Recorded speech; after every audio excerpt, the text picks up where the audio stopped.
all challenges and all difficulties. Today, I serve as an academia in this institution, but also an investor, a partner in businesses, and have my own business as well. What made the difference is because of vision. If you have a vision and you want to pursue that vision of solving that need, of meeting that situation, I can assure you, you survived. Values is critical. What values are your visions or your actions or your practices sits on? The final thing is value creation. In all, it must create value. Whatever you are doing must come out with a value. Without it, your vision will die. The mindset shift. Let us be clear that skills are important, but skills alone will not make you successful. Acquiring skills in this institution is very, very important, but that alone, without a mindset that would be able to pick up the pieces, that would identify opportunities, will pursue gaps and fill them, I can assure you your skills will lie down dormant. You must shift from waiting to creating. You must shift from consuming to producing. And you must shift from complaining to solving problems. The entrepreneurial mindset asks, what problem can I solve today? It doesn't wait for government. I'm not saying government can't help, but let that solution you intend to provide, it must not wait for government. It must not wait for any NGO or any external aid. It looks much more inwardly. All the challenges I've gone through over the years with regard to what I'm able to do, I often look inwardly. What is it that is available? What is it that I can do? How can I use the people around me, things around me, to make that happen? Look inwardly and act outwardly. And I can assure you, you'll be able to transform our society. And also, let me say that to every student listening to me here, your department doesn't define your destiny. Your department, your institution doesn't define you. Understand that. Whatever you are as a student here, either in engineering, business, art, hospitality, or whatever, they are just a means to enable you discover yourself. And so there is a real entrepreneurial person in you that would be able to transform you and can redefine who you are. And so that is still awaiting for those who haven't discovered it yet. It's still awaiting in you to emerge. The principle for sustainability, because we also need to sustain them. Sustainability is not just about the environment as it's been perceived of late, but it's more of resilience, it's more of relevance, and it's more of responsibility. When we talk of resilience, we are talking about ability for you not to be knocked down. You bounce back, come what may. No matter the situation, you rise up again and you keep fighting. You will never let any no stop you, but you keep pursuing. Relevance. All that you are doing, understand that it is important, and that is enough fuel in you to keep you moving every now and then act responsibly. And I can assure you, you will be sustainable. The 5 pillars that I want to leave with you: start small, but think big. Start small from wherever you are, whatever you are doing. Start at that point, but have a vision. Have a vision. Think big. The second thing I want you to understand is solve real problems. Let your vision meet societal needs. Problems others are unable to solve, let that passion drive you to provide solution to those things. Again, learn, unlearn, and relearn. You are students, so you understand this. Learn things you don't know. Unlearn the very things that are not helping you. And relearn the very things that you discover every now and then. Build ethical businesses. Let your businesses be ethical. Let them be void of destroying mankind, destroying the environment. And let it be something that will be worth, or you yourself will be proud of. Finally, scale with strategy.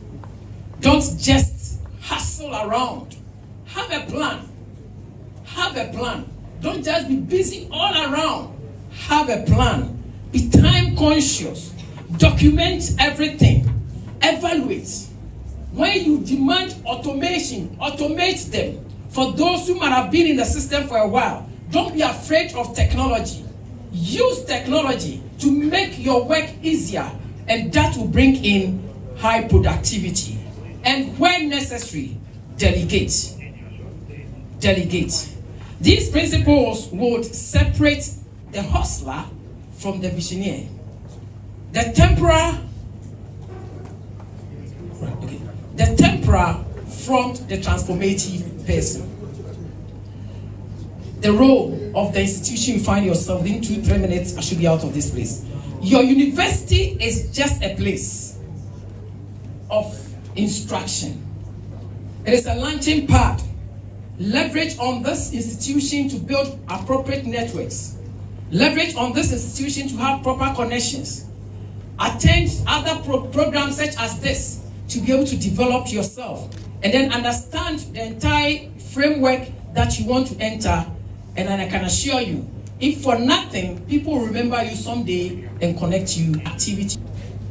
Before I end, I leave you with these few challenges. Within the 6 months ahead of us, identify something to do. Commit yourself to do it as you move forward. In closing, ladies and gentlemen, the future, all of us. It's waiting, but it's watching all of us. What you do, you are not too young to start. Ghana is waiting for the next generation of thinkers, doers, and dreamers. And they are sitting right in this auditorium, and you are one. I believe in your potential. Know that time is of essence. And so the earlier you act, the better it will be for us. May God bless you and enjoy your continuous. Thank you very much. Thank you very much. Thank you very much. A few things that I took away from Reverend is that we should get into the mood of producing more than consuming more. You produce more than you consume more. That is one tip that I took from Reverend. So thank you very much, Reverend. A round of applause for Reverend once again. Thank you. Next in line, we would have a presentation by the President of the Ghana National Union of Technical Students. But before he joins us here, I would want to introduce a few people to us, a few student leaders, of course. So we have with us here the Coordinating Secretary for the Ghana National Union of Technical Students, Honorable Saeed Zakaria. If you are here, give us a wave. Thank you. Yes. The General Secretary in the person of Anastasia Amaki. Anastasia Amaki, thank you. Thank you, Anastasia. Research and Education Officer for Keynote, Emmanuel Akufu. Emmanuel Akufu. And the Public Relations Officer in the person of Honorable Mustafa Abdul Basit. Mustafa Abdul Basit. Then we have with us here the NUCS Secretary for Education. NUCS Secretary for Education, Gabriel Apia. Gabriel Apia. And then Honorable Joshua Tete, who is the former Keynote Coordinating Secretary, also with us here. Honorable Joshua Tete. And the former National President for Keynote as well, Honorable Ahmed Osei. Thank you. And so, ladies and gentlemen, with a bigger round of applause, help me receive the presence of His Excellency Yahuza Abubakar Al-Hassan, who happens to be the President of the Ghana National Union of Technical Students, to give us a very short address.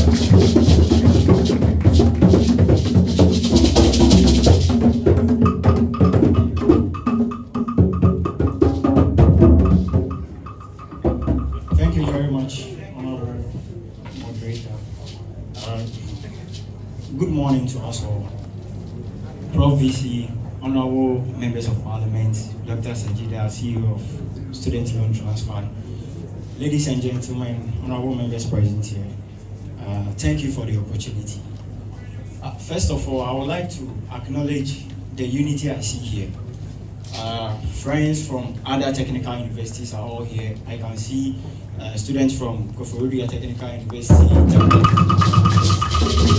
can see Kumasi Technical University, Sunyani Technical University. That's a good sign of unity. Thank you very much. We are privileged this afternoon to have in our midst the presence of industry key players here who are into entrepreneurship and innovation of technology and other advancements. First of all, why are you here? This is a question to my fellow members here. Why are you here? Do you find yourself here in technical university by chance, by merit, or it was a last on your priority list? You are not here because you are here. You are here for a purpose. This is the technical university. We are privileged to be in the fourth industrial revolution, where success of every economy thrives on technology and innovation. We are here to make a change. We are here to show that we can do it with just a help of startup, push-up, mentoring from other industry key players and all that. This afternoon, I wouldn't want to bear you with much speech, but as a former council member, I want to hear the sweet melody from the Gumi.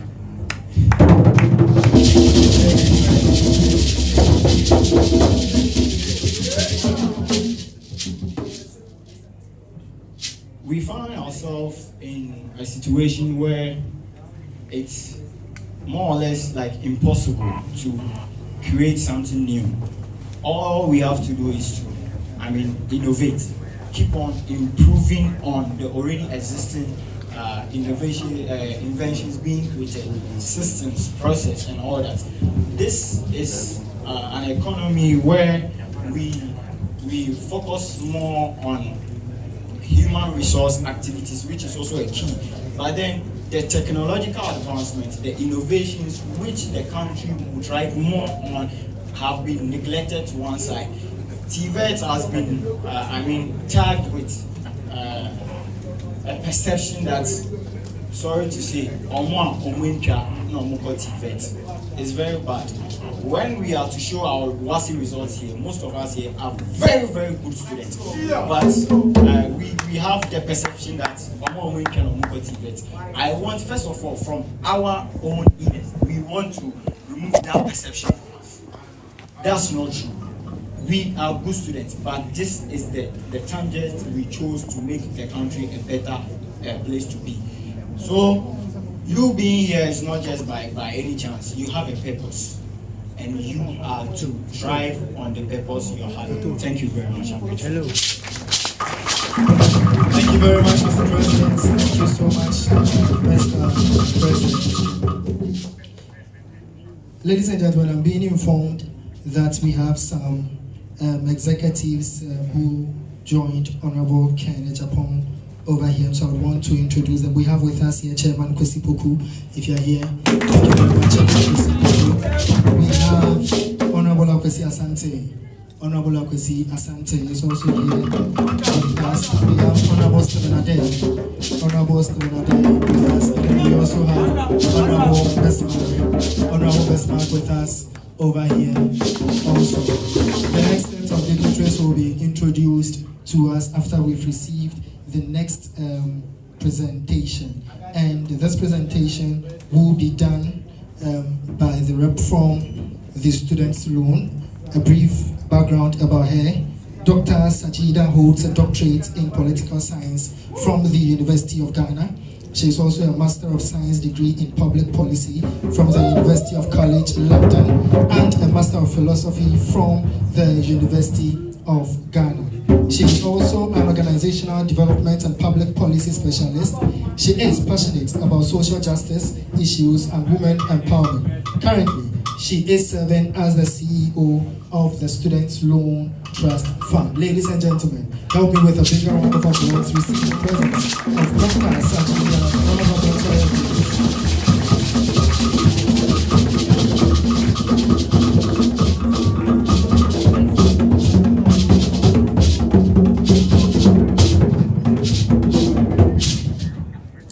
Thank you very much for the introduction. Good morning, distinguished honorables, Honorable Kennedy Agyapong, former. Hi, can you hear me?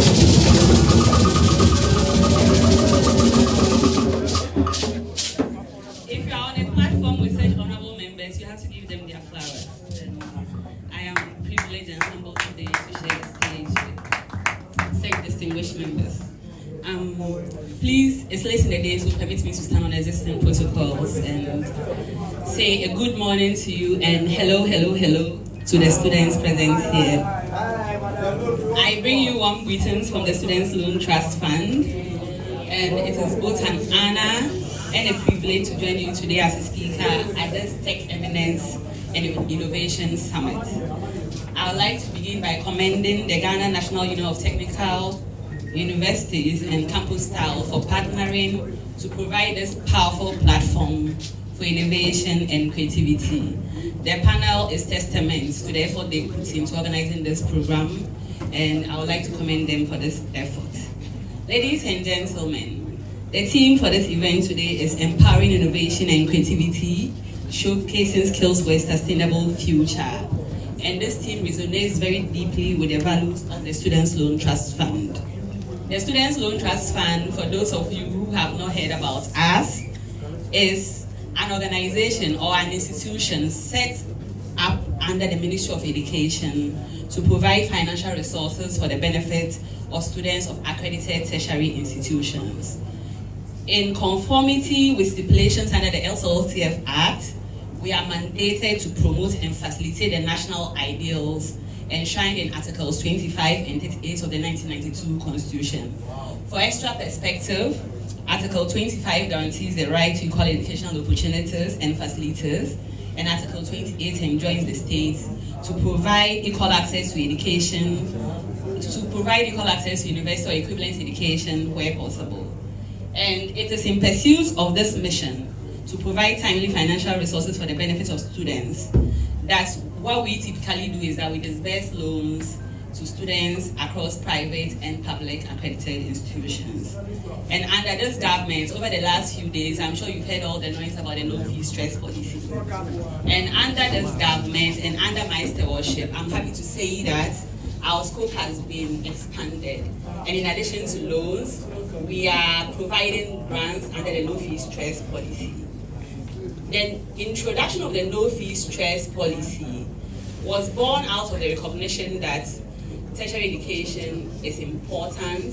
It is important for the future competitiveness of any nation, but that is challenged by limited access to education, and which is brought about by challenges in financing. So the Students Loan Trust Fund was thus tasked to bridge that financial gap and to mitigate the financial hardships that come with trying to access tertiary education. So the no-fee stress policy is the umbrella policy, but it includes several sub-policies, one of it being the no academic fee policy. The second is that we have also been tasked with making available to students what we are calling the Student Loan Plus initiative. And the third is that we would also be implementing the free tertiary for persons with disability. In addition to all this, I have been instructed to explore how we can increase loan amounts for students and to increase coverage for students, and to also diversify funding options for teachers and nurses, as well as technical students.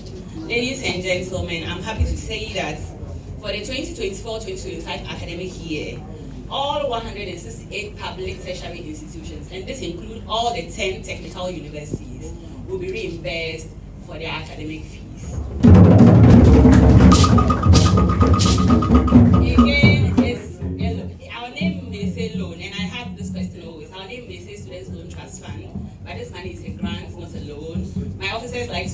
free money. But I think the free comes with conditions of you staying in school and doing right by us. So thank you very much. Ladies and gentlemen, distinguished guests, at the Students' Loan Trust Fund, we believe that education is the bedrock of national development, and innovation is the engine that drives progress. And by providing financial support to students in technical universities, what we aim to do is to unlock the potential of Ghana's future leaders, inventors, and entrepreneurships. I think that I wrote, my speech didn't include this, but I think that I have some extra perspective I can share.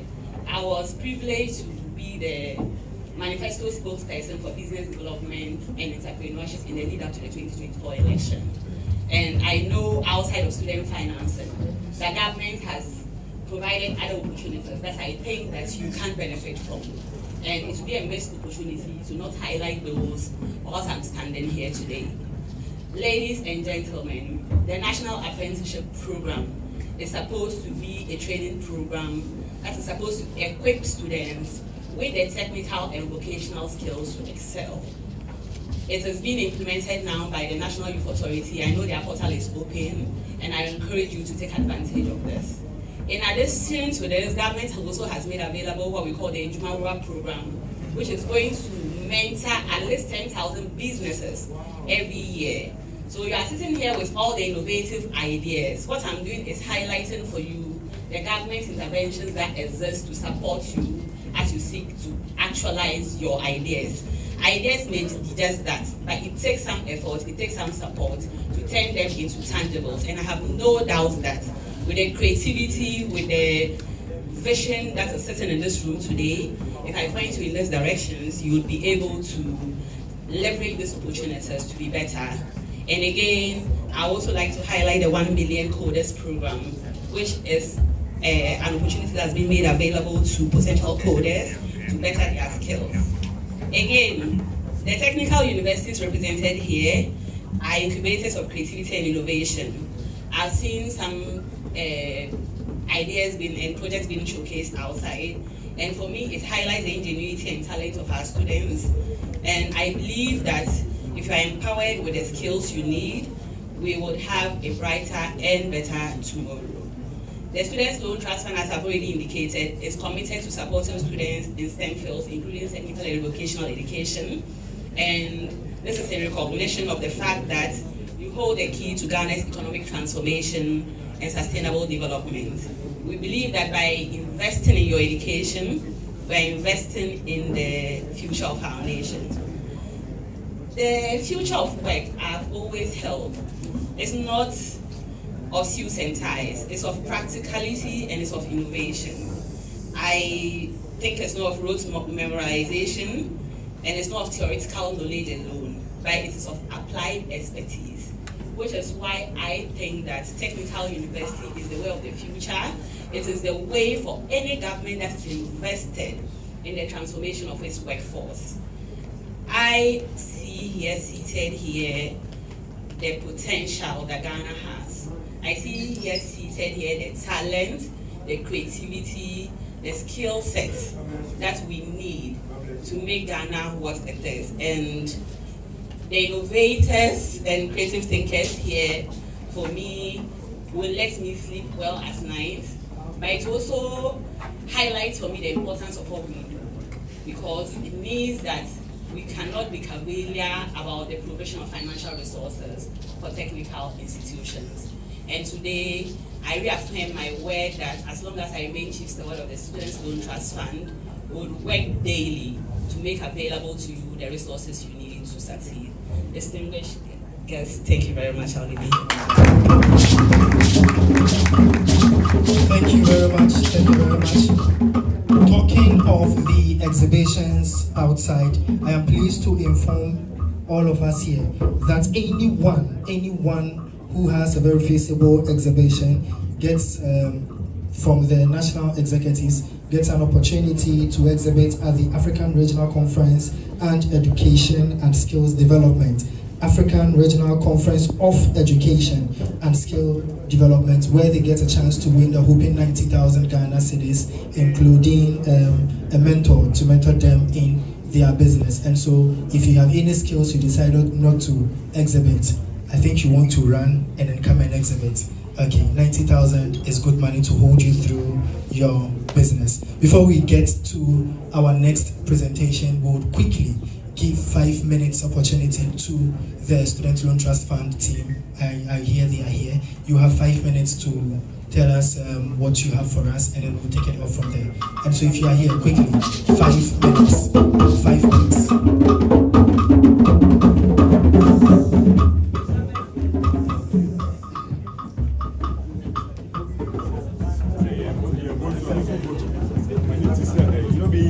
Good morning. All protocols observed. I want to stand on my CEO's protocols and do this short presentation. The CEO has said all about Student Loan Trust Fund, and the only thing I'm here to do is to tell you about how you can access the fund. As she said, before you can access this fund, you are supposed to be a Ghanaian. The eligibility is how you are a Ghanaian and you are studying in an accredited tertiary institution to access the free no fee stress policy. And when you want to access the fund, what you do is to go to the student loan website. The website is www.sltf.gov.gh. Then when you are at the site, what you do is that you click, if you are a first year student of a public tertiary institution, you click on the no fee stress policy, no fee stress application. Then it will take you to the application portal for the no fee stress policy. You will fill in, the requirements are that you need your Ghana card number, you will need your student ID number, you need an active phone number, you also need an active email address. Then when you are applying, what you need is a GCB account. When you don't have one already, the system will generate an account for you, through which you will be paid. Now, after that, you complete the application. Then when this application is done, it will be verified. But the information you provide and the one your institution provide will be verified, and the loan, the policy, the money will be disbursed into your account. Now, those continuing students, the second policy you talk about is that when you are a continuing student, that one is a student loan plus, or we will support you with the student loan, and you apply the same portal, not the no fee stress portal, the student loan portal. You create an account, then you apply for the normal student's loan. We will support you. I think the application process is what I am here to talk about. So that is it. To access the loan, you visit our portal. Then when you have the requirements, you apply for the loan. If you are a first year student, you apply for the no fee stress policy. And when you are a continuing student, you apply for the student loan, and we will support you. And all the students with disability will also be supported with a grant. They also apply at the student loan portal. Thank you.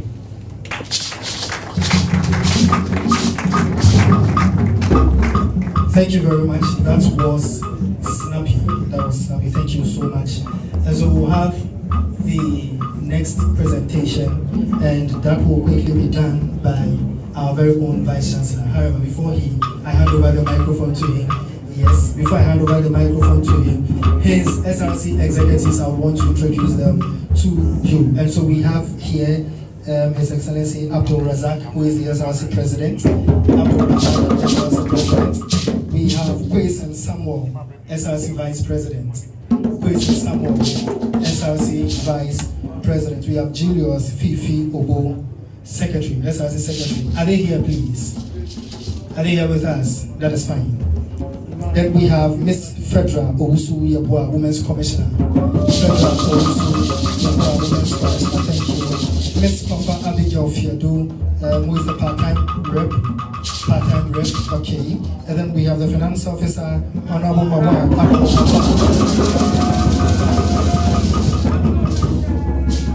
And finally, we have the Keynote Ambassador, Prince.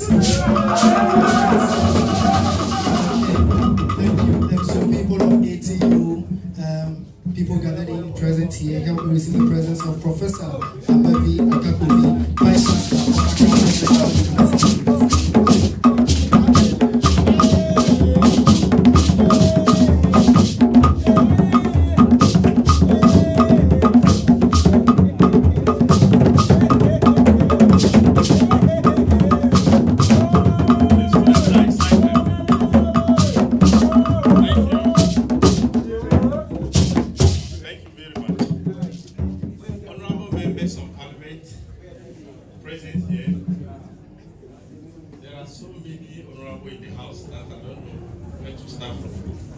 but let me simplify the whole thing.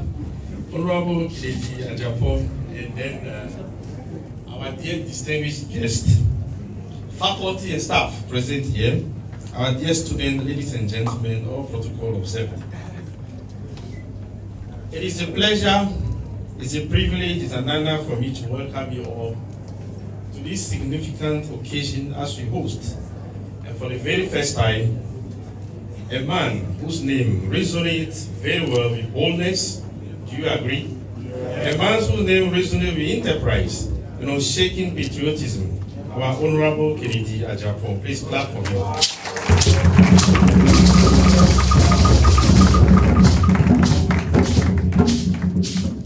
Honorable, your presence here today as a resource person of our Student Representative Council Week, our Keynote Weeks, for us is more than a ceremonial visit. It is a statement that reinforces the value of real-world experience, the value of discipline and entrepreneurial resilience, which are the right pillars of the future we are building here at Accra Technical University. Without much I say, if you knew ATU, you could observe from the first sight that we are going through a lot of transformation. ATU actually places premium on entrepreneurship, because we realize that many universities are delivering a lot of graduates on the market, but few are getting jobs. And therefore, we have to craft some time back for ourselves a new educational philosophy. And that philosophy is education and training for employment or job creation. That means that behind that philosophy, what we mean is that when you are trained in ATU, whatever the discipline, you should be able to have the skill set that makes you grab the least opportunity that is available there. If you are looking for one person and it's a marketing-based skill, and 1,000 people apply in Ghana, you, the person from ATU, possesses that skill set to actually grab that job immediately. That is the first set. And the second one is that if the job is not there, you still have the ability to create one, because we put a premium on entrepreneurship. And because of that, we've done a lot in the past. We sat down at a point in time and we decided to revise completely the framework of our curriculum. We decided to build programs that will infuse some values that are critical, to fulfill the mandate of our philosophy. So, for instance, we sat down and designed a framework where we put in a number of entrepreneurship courses, which were not there, where we put in a number of courses on critical thinking, and some other AI and modern skills that are required for job. And then we still find a way to put in the necessary skill required per your disciplines. And based on that, we tendered in a number of accreditation requirements, and God being so good, we received a lot of accreditation. We actually boast of about 25 different Bachelor of Technology programs built on that perspective, revised a number of HND programs still on that same perspective, and about 12 Masters of Technology programs running now, and still based on the same perspective. So we believe, and based on the tracer study, we are doing that. Students that come out of our program are exceptional. Please clap for it.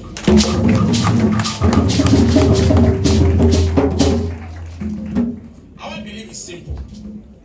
Technical knowledge must be married with entrepreneurial skill to drive sustainable national development. And that is why entrepreneurship is taught many times in our programs. And as I mentioned, we have many initiatives. Permit me to take 1 minute to mention a few other initiatives we undertook, because even though we put this in the course and it's being taught, we realize that it's not quite an easy journey to infuse entrepreneurship in the mindset of students. Beyond the classroom, tuitions, you need to go into the practical demonstration. So we move a lot of effort, let me put it that way, and we established recently the Center for Entrepreneurship and Incubation Services. And we call it CES, Center for Entrepreneurship and Incubation Services. This is a center we want to promote entrepreneurship beyond the classroom, attitude. People can now, we can identify students with talent, pick up projects, and begin to see how we link them up with industry, Then we incubate some of these projects, we develop them into final products, and we help the students to establish themselves, to sell them. Some of them, they can patent them and have a name for it. And now we have been seeking for industries and then for partners that will sponsor or put a little push, to support some of these student initiatives such that they become realities. I don't want to mention, but if you check ATU in the news again, our most recent event was the establishment of a welding and fabrication center, still to help students to have a great experience.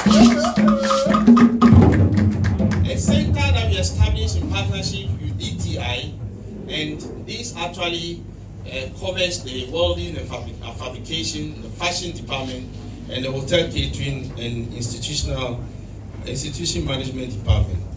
Honorable, mine is not to speak long. All I want to say is that we have watched you in the news. Your story mirrors the values we hold very dear at Accra Technical University. Your vision,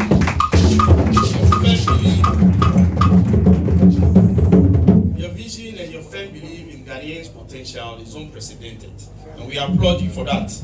It is for this reason that we humbly place on the table a possible partnership with ATU, especially with the C Center, to look at how we could, in the future, support some of these incubation and some of those services, to support some of these students, to give them a little push, to come up with the innovation in them, and then also to realize the vision we have for Accra Technical University and for our mother Ghana. So on this note, and on behalf of the university management, my colleagues here, the entire student body, I want to warmly welcome all of you to Accra Technical University, and thank you very much for honoring our invitation and also shedding light. May God bless you all. Thank you very much.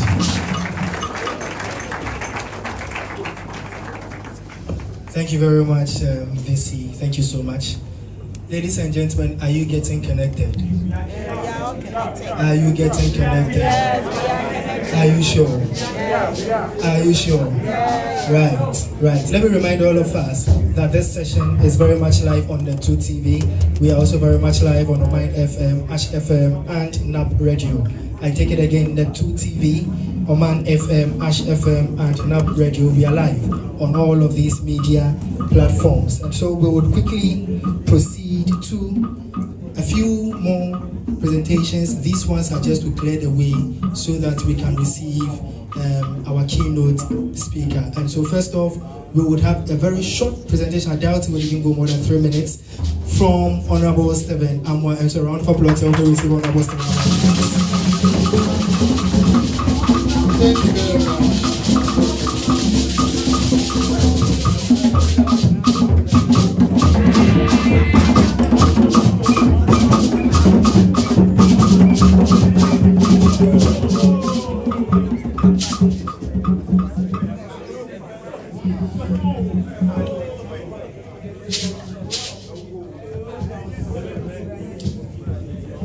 Professor, able Vice Chancellor, Honorable Kennedy, Agyapong, inshallah, by the grace of God, your dream will come to pass. My brother, a friend, a friend, my honorable parliamentarian, that we share a lot, former boss of Exim Bank, my sister, former MP, our doctor, sister who just spoke, our reverend, who also just did a presentation, my own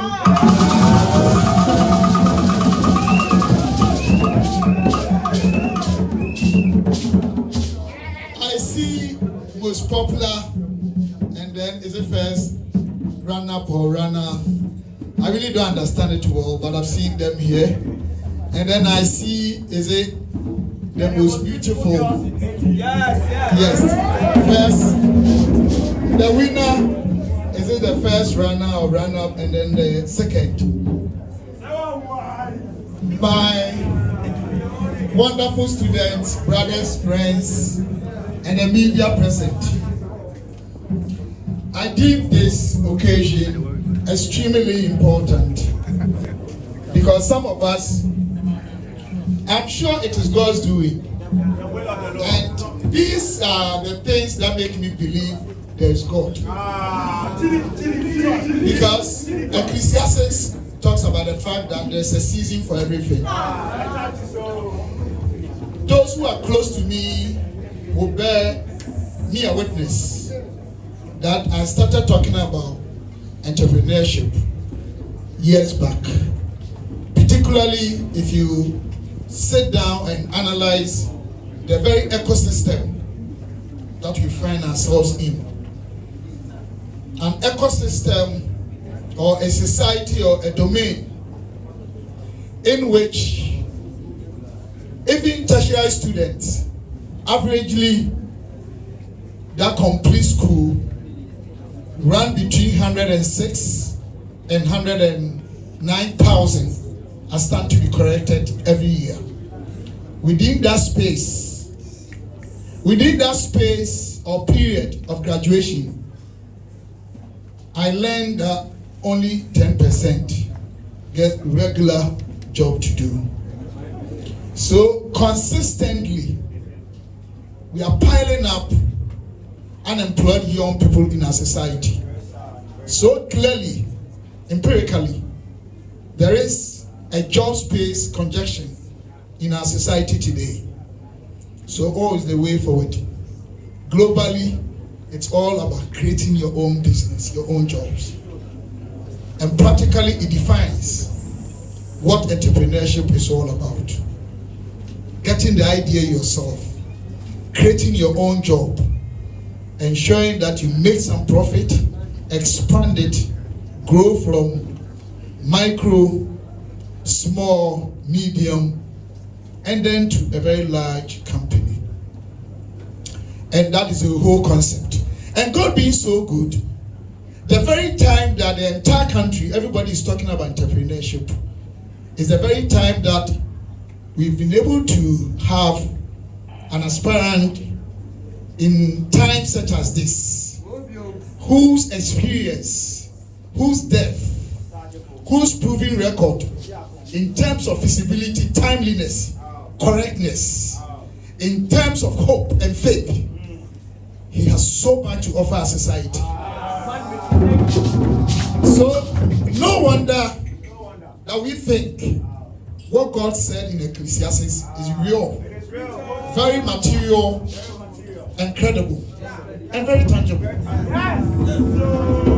So it makes me feel at home that one day, some of the dreams that we've had, the inherent commitment, the unachieved goals are outcry by the grace of God, with prayer, faith, and action. And a good leader like you, Ghanaian young children, men and women, poor and rich, dwarf and colossal, whether you are from the rural, whether you are from the urban, your tears will be wiped away.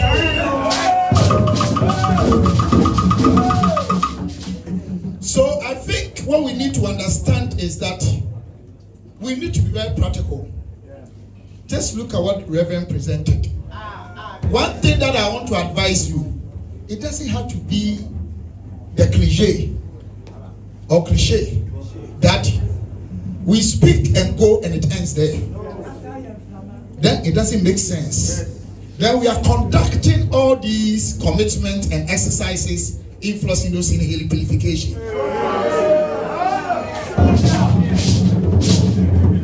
There has to be something out of it. So you listen to a fine story from what our Reverend said, you should learn something out of it. Life is what you've made. After having the vision, the ideas, what next? You need to perform. Performance has three main functions. One is ability. You can dream of becoming a very good driver. You have an idea about driving. You want to initiate something, create or trigger your entrepreneurial instincts and make something out of it. But if you don't have the ability to drive, can you drive? No. And that is why you need to take everything that you are learning, you are being taught, discuss, extremely serious. The next thing is opportunity.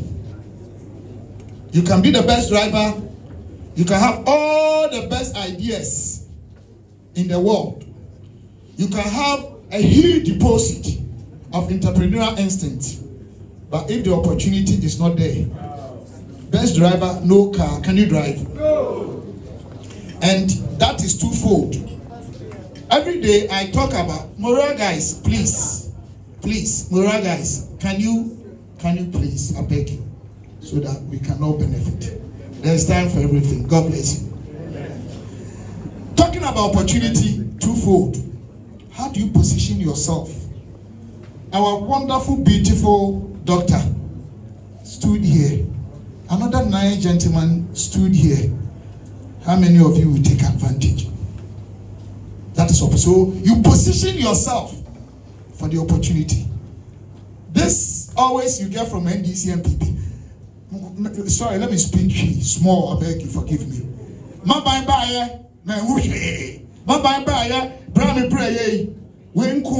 yes, I understand and I agree with you, but sometimes you yourself ask yourself, are you sure you position yourself for the opportunity? What is wrong with you as a student? So what is wrong? That you go to the Mokala market, you get 2 bags of gari, you package them here and sell to your colleague students. What is wrong with that? What is wrong with that? There are so many things you can do now because of social media. This is what I call practical, basic, fundamental, critical, entrepreneurial instinct being triggered. You look at the opportunities around, position yourself, then you start making businesses. Sometimes when you see some of us, you think we haven't suffered before. Somebody said that was London. Fine. But before I went to the university, I was doing 16 hours. You don't believe me, but God is my witness. First 2 hours cleaning, not good places. So when I say clean, you understand. Not the Ghana type. When you are cleaning hotel, you know what I'm talking about. Then you go and do 6 hours car wash. Then in the night, kitchen cleaning. There are people who even were doing, tell me any rich person in Ghana here who has that rosy beginning. Even tell me which of them are professors. Sorry, respectfully. I like book. So you being rich or poor, of course, depends on you. Then another arm of the opportunity is the system, the environment. And that is why we have 2 main risk factors. Systematic risk factor, general, and unsystematic, which is specific. So sometimes you yourself create a risk for yourself. You're here. How do you use your hours? Time resource. There are some of you after school for the day, they call something in tech, we're calling it what? Always around. You spend like 10 hours just talking. What do you want to do? I quite remember 2009. As usual, I was sacked when we lost power. I was even a civil servant. I wasn't appointed. When I was sacked, instantly, I had masters. I went to Care University. I was giving part-time lecturing. I started farming. How I got my land to farm, I didn't pay more than 2,000 because I wasn't having money. From Accra to Kumasi, I stopped 5 or 6 times to ask if I could get land on equity basis. And then, by the grace of God, one man was like, now small, said my body no better seems. I mean, oh, there was a city and Abe. So the man looked at me, laughed, and said, I'll show you a piece of land. So he took a bottle of chinap and 2,000 from me. So I started planting plantain and maize. I was selling plantain, Medina Market, St. John's, all those places, and even maize. Then I started palm plantation. So I was producing Zentex organic palm oil. At least some of my NDC friends here, they bear me a witness. Because they were buying. You understand what I'm saying? Then I was lecturing at the same time. I had finance masters. So I started doing business plan for businessmen. So I was doing 3 jobs. I'm telling you.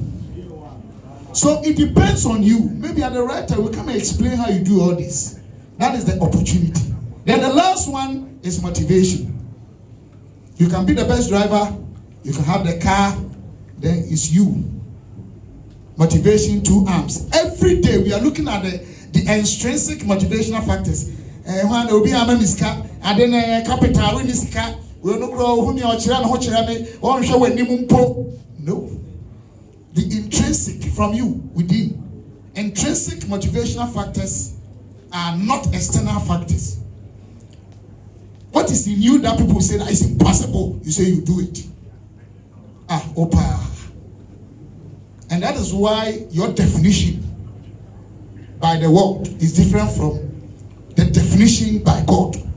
And that's why the Bible says that I'll take the foolish things of the world to shame the wise, and the weak things to shame the poor. It doesn't mean you are weak. It doesn't mean you became a savior. Never ever belittle yourself. Ghana is the only country I've seen that when you are bold and confident and you speak the truth, you're bad. You'll be a people call. And that is why marriages are not working, because people pretend. If you are bold and honest and truthful, on your papa, when you coco, So we should pretend and destroy this country. What I'm leaving with you as young people is that always look far from where you are. But know that far from where you are will start with a step forward. What you do here. Lastly, I had a friend on USD campus, now a medical doctor, Opokuwari. Vacations, he was selling, comp and those things. I don't want to mention. Now he's one of the richest guys here, and he's a medical doctor. We were laughing at him. Some of us, our parents could afford anyway. Now we say your president or your man, but now he's one of the richest. Start something yourself. Start something yourself. Entrepreneurship is not that I'm lying. I have a statement in Parliament. They called me very late. I couldn't read. I've talked to the education minister. I want Ghana as a country to include entrepreneurship as a course in our JHS and SHS academic curricula. And I'm working on it.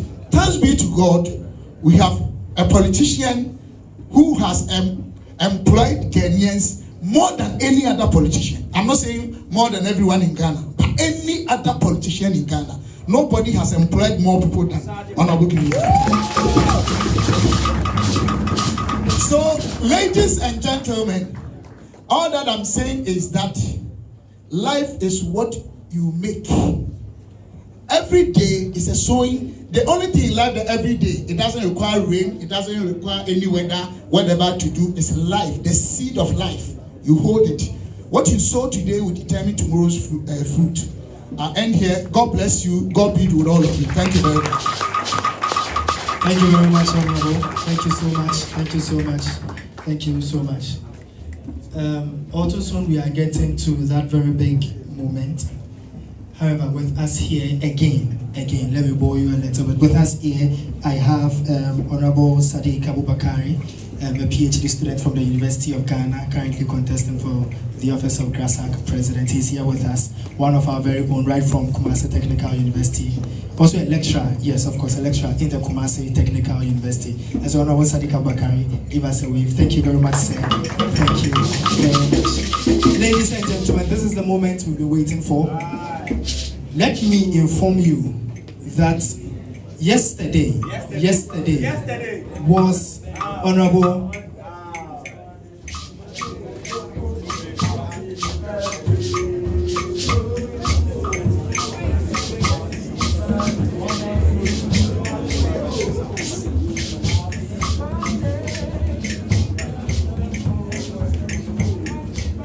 All right, before we get there, hold on for me. Before we get there, we'll take a 2-minute presentation from Honorable Ajay Sam. And so if you are here, please, just 2 minutes. Just 2 minutes.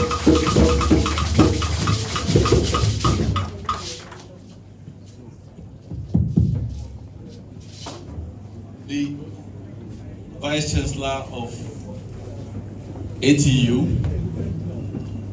Honorable Sticker, that people don't know that's your nickname. Our student loan CEO, Reverend,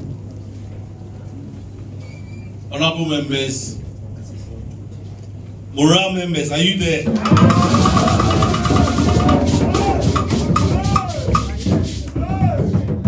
And the most beautiful, most freshest, and proud students of ATU. I bring you greetings and good afternoon to you all. I think a lot has been said, and therefore, for me, I stand here with nostalgic feeling. I recall in time past, I used to pass Accra Poly and to do. This school, for your information, has churned out a lot of technical students, mechanical engineers, electrical engineers. This school used to be the backbone of VRE.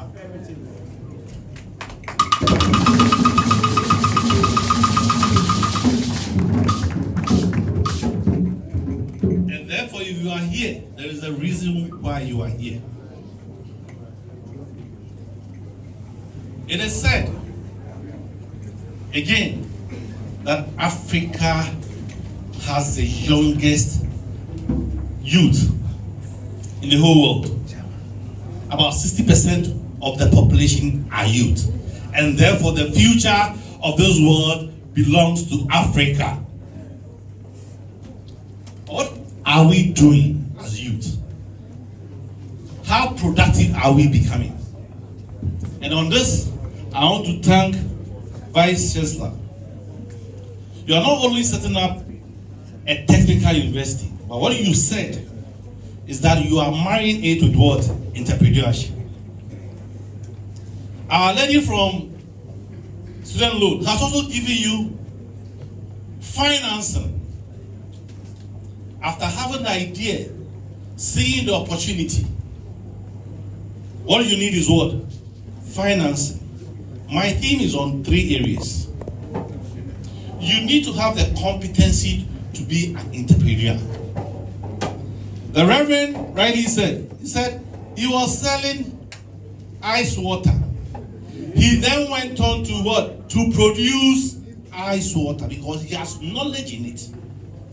He has experience in it. Entrepreneurship is not just starting a business.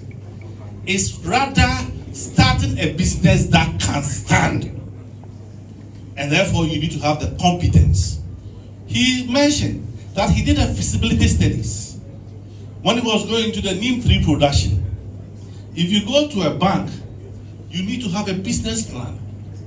You need to have a plan. You need to have a bankable project that would what? Receive funding. Again, who are your customers? Who are you selling to? How well do you know them? What is your target market? What's the niche? I've seen something that is being done by the fashion people. And there, I would want to have some divergent views with the Reverend Doctor. He said, we're talking too much about sustainability. The way to go in this world is sustainability. You see that the fashion has been used, reused. So now when you wear clothes, you don't throw it away. You should be able to use it to sew handbags. And it's been done and it's raising a lot of money abroad. Because when you throw it away, it affects the environment. Hello? Hello? So if you have used clothes, I'm creating business for you. I was in Dubai. A lady won an award recycling of waste. She's 21 years old. What are you doing with your life? Hello? What are you doing with your life? You are in technical university. You are being taught innovation. Okay? Throughout my work, international trade, I've been to Thailand, I've been to Indonesia. The bedrock of a nation is technology and innovation. Government has tried to do so many things. But the way to go in Ghana, as it's been said, only 10% of the population will go into formal. Then 90%, what are we doing? Hello? Hi. Agro-processing is being said. And, Prof, I would encourage you. You are doing well, but there is more to do. And I'll give you some ideas. When I was in Exum had a collaboration with UCC. So 20 students were selected. They did a pitch of the ideas that they have. And they were given 100,000 each to be able to come up with the ideas. I think you should be writing to some of the financial institutions so that the students here who have ideas in fashion, who have ideas in welding, who can do prototype of things, will then be able to receive funding, and therefore in the next 2-3 years we will turn innovation people in this country.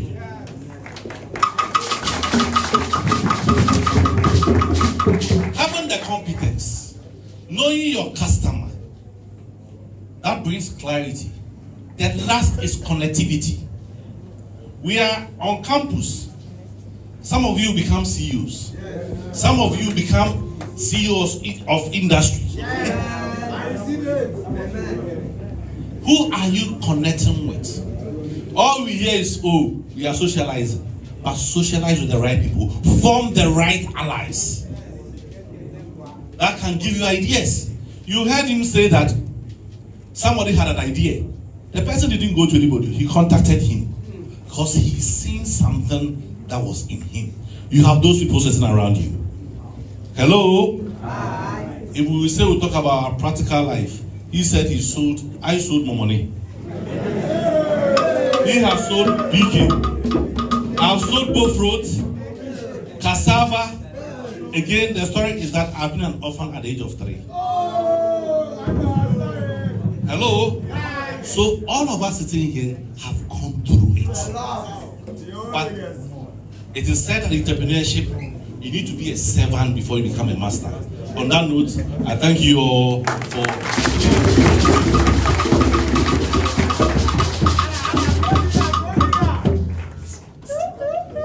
Thank you very much. Thank you very much. So, with all the presentations being said, I just want to plead on behalf of another aspect of people who are here. There are others who are actually not students. We have alumnus over here. We have people from the societies who have joined in here to listen. And I believe that they also need that opportunity. So a group like Campus Style putting this together. One young man, right from Technical University, has been self-funding all of these things. And I think that he needs that opportunity as well. If he gets a little push, one man self-funding, that's a gentleman in the suit there, is Gideon. So if he gets a little push, I believe that is also going to help. Beloved, there is one woman here, if I forget to introduce, I'm not sure I can pass through Medina again, and I have to do this introduction. A very strong and energetic woman who has been very loyal to Honorable Kennedy Agyapong. Please, Agyapong is here with us. Round of applause. Thank you so much. Thank you so much. So I was reminding us that yesterday was Honorable Kennedy Agyapong's birthday. Beloved, it would be an honor to one day wake up and point hands. If God blesses our father here to be the first gentleman of the land, we can boastfully say that in 2025, I celebrated birthday with the president. Is that okay? And so, a little thing we want to do for him, the Jamaat will produce something very small for him. Thereafter, we would have him to come and speak to us. And so, over to the Jamaat please.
History has been kind to Accra Technical University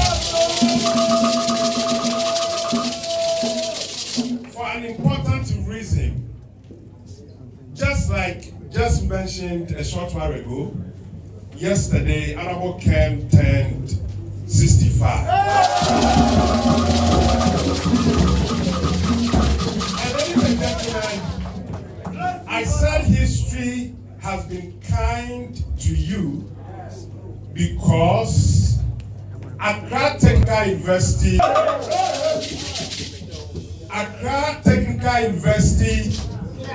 holds the honor of being the first university in Ghana to host Honorable Hon.Kennedy Agyapong just a day after his birthday. Ladies and gentlemen, for his public speech, ladies and gentlemen, this is not a coincidence. And this will never be overlooked in the annals of history for so many years to come. Put your hands together for yourself.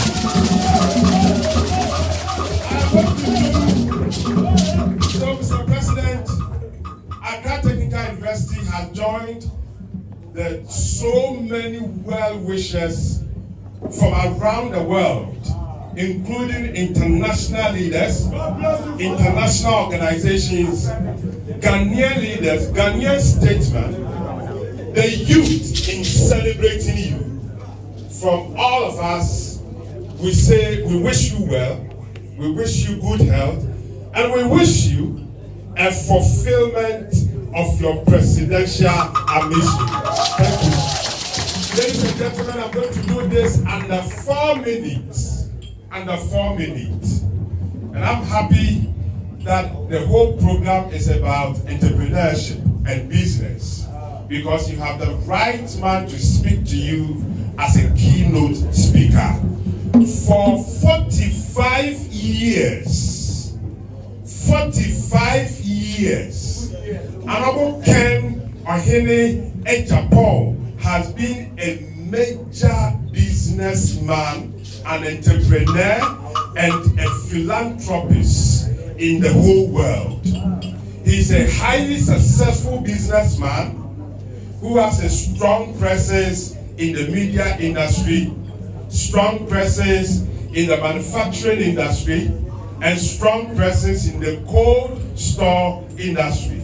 Ladies and gentlemen, the keynote speaker, you will know that he is the founder and the owner of Ken City Media Limited, operators of Netu TV, Aman FM, Ash FM, NAP Radio, and others.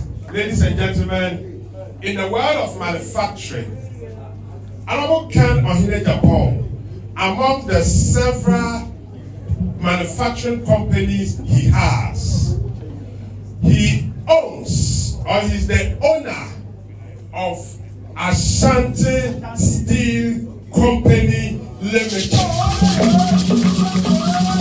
The first Ghanaian owned, and the emphasis is very important, the first Ghanaian owned and the first one-man, the greatest one-man steel company in the whole of Africa, valued at almost 100 million US dollars.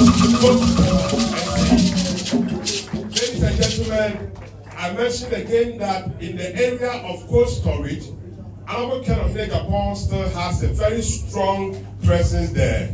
And I'm happy to mention to all of you that he is the owner of the largest cold stores in the whole of Africa, with a combined capacity of over 61,000 metric tons, both Chitama and sea.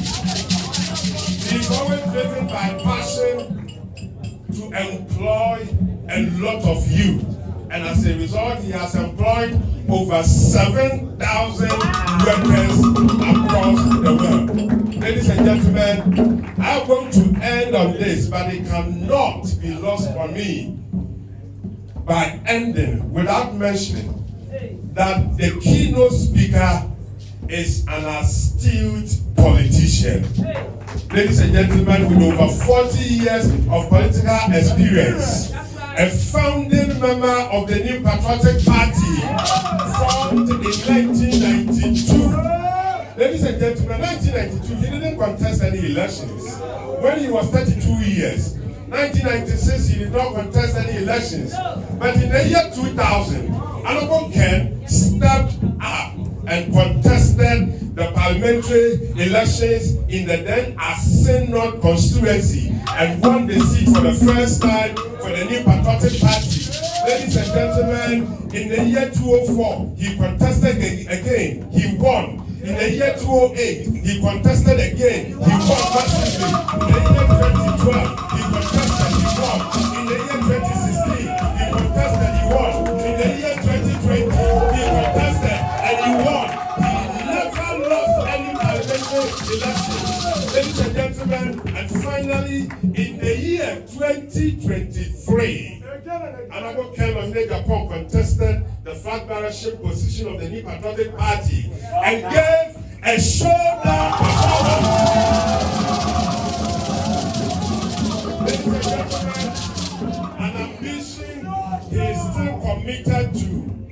The world celebrates him as the father for the fatherless, the voice for the voiceless, the hope for the hopeless, a compassionate philanthropist. He's a leader you can trust, patriotic, honest, disciplined, bold, fearless. Ladies and gentlemen, with joy, with joy, with joy.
Thank you very much, Amoah.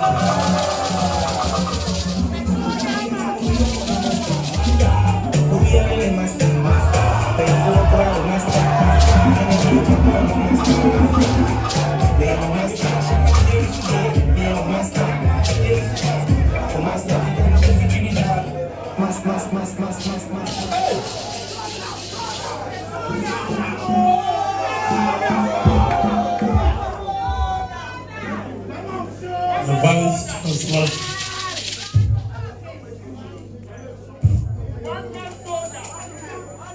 the CEO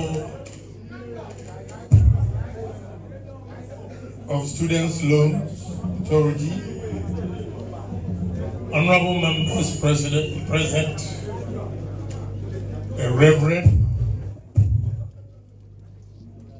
students, ladies and gentlemen, good afternoon to you all. First, let me take this opportunity to thank the Vice Chancellor for physically being present at this occasion. I've visited quite a number of universities. We meet the school authorities at their board meetings. And this exceptional Vice Chancellor has taken time to be physically present. Thank you very much.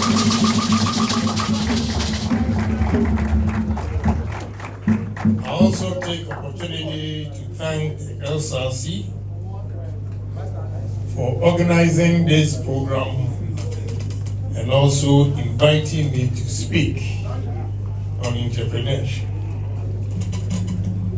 Today's work, I think, has been easy for me because the first speaker, the Reverend, when he delivered his address or speech, I asked myself, if we have this person on this campus, why then invite Agyapong?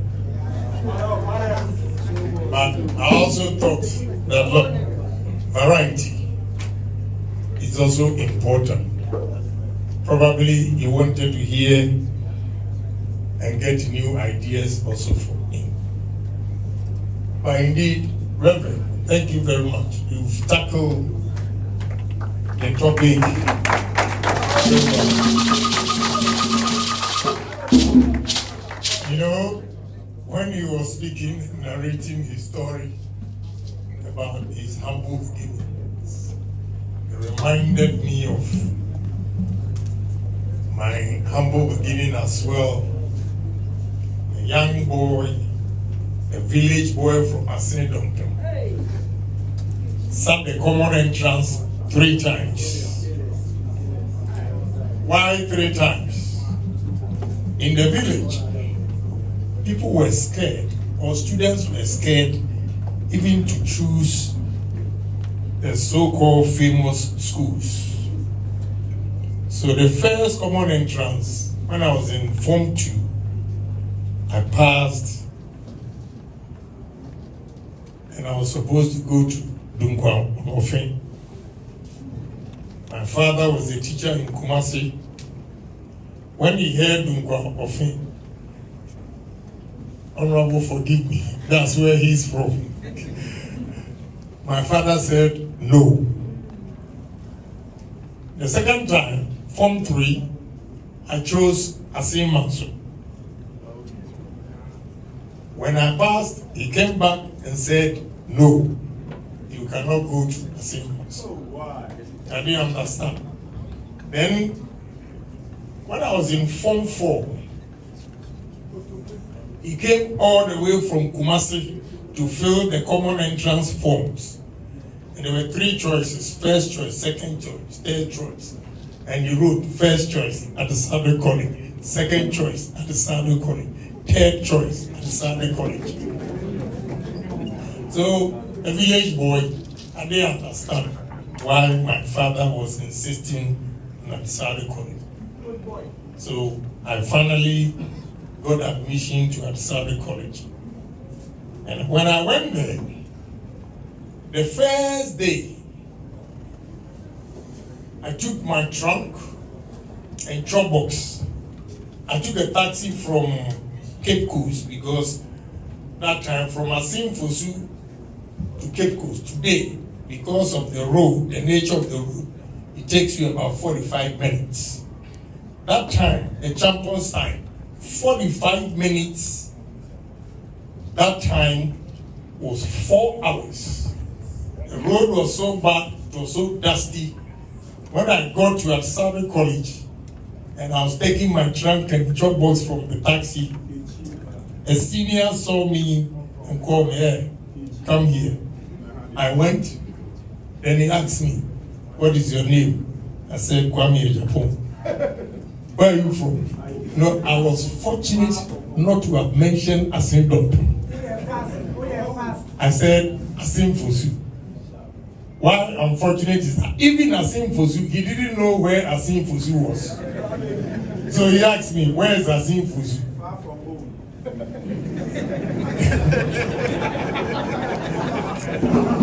You know, I only had to give description. But when he saw my face,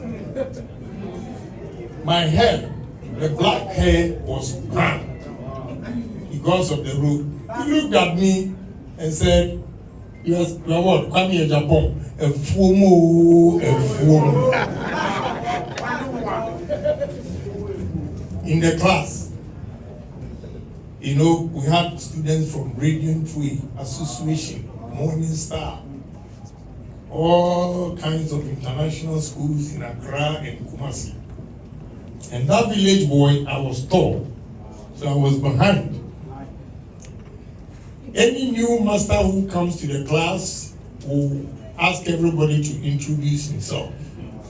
And when it gets to me, all these young guys will turn around. When I mention my name, Kwame Agyapong, Anu Blofu Cheme.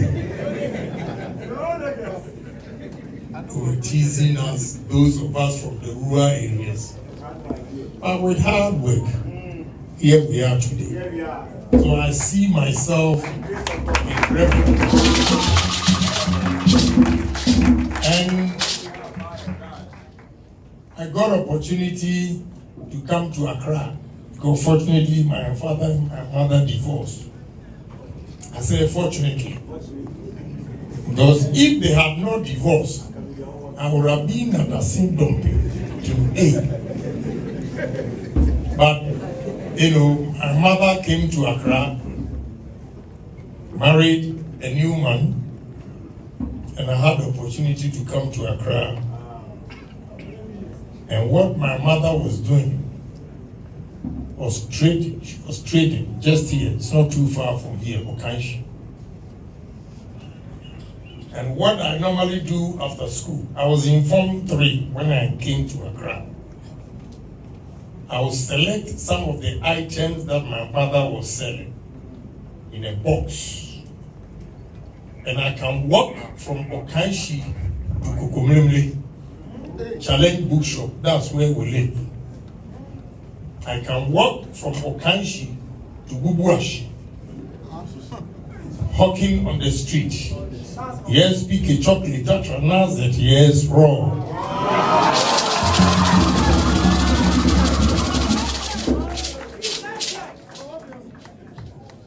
Yes, pick a chocolate, that yes, raw. Those were the items on the board. So when I see my beautiful lady here, I will approach her, say, yes, pick it. I remember one night, we come home around 5 to eat, then we go back 6:30 because Kokomlemle, Adabraka, and Circle, there were so many hotels. And I remember one of them, Princeway Hotel. One night we went to Princeway Hotel, and you know, those days, they had blue lights. Yeah, disco lights. And there was a lady, there was a guy chatting now, you know, some ladies, and we went there. Yes, pick a chocolate. So she got annoyed and reported to the owner. I stepped out. My stepbrother was not fortunate. He's called Agyapong. Now he's a reverend minister. And they actually beat the hell out of him. Yeah, because, you know, when I'm money in John, he's spoiling somebody's connection. So we went through all this. After Form 5, I went to Winnipeg Secondary School from Asado College.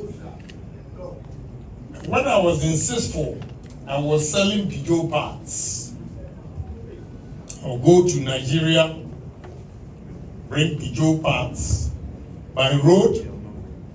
We come all the way to Badagry to Lomi, Dawomi, then Lomi, Aflao, and Accra. And the spare parts dealers were around Adabraka here, behind Nigeria Airways. That's where I had my customers. And I go and do business. Until I went to Germany. In Germany, I was washing plates. I managed to go to America and started working at the bakery, Zaro Bakery. I graduated to get another job, gas station, the filling stations you have here. So I have 2 jobs, Zaro Bakery and a gaseteria, gas station. We continued. Then I bought my first taxi. I became a taxi driver. And within 7 months, I had 8 taxis. People were driving for me. Because every day, those days, I was saving $100 a day. So 30 days, whether Monday to Sunday, no day, I don't break. I save $100 a day. $3,000 a month.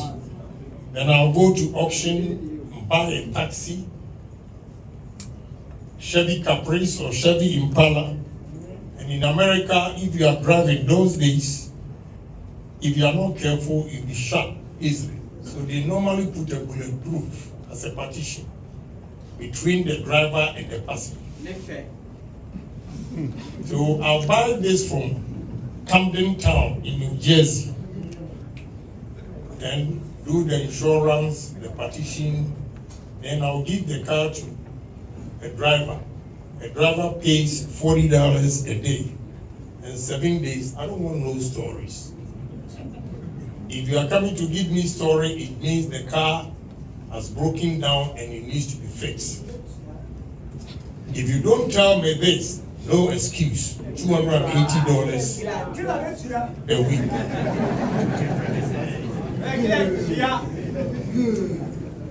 You know, so with 7 taxis, including mine, which was 8, I bought my first house for my mother at East Legon. At that time, I gave the money to Azuma Nelson and his manager, Mr. Asa. That time, they had thrown out my stepfather and my mother from their residence, where Jubilee House is. It was the Brewers Cottage. Sure. And they moved them. So when I heard of it, I had saved $16,000. So I gave it to Azuma Nelson and his manager to come and make a deposit. And Mr. Assad did very well.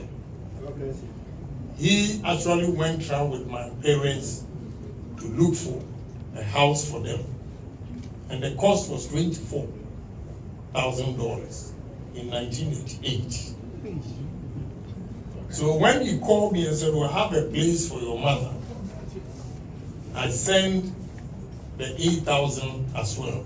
So my first house in Ghana here was 1987. I was 27 years. Wow.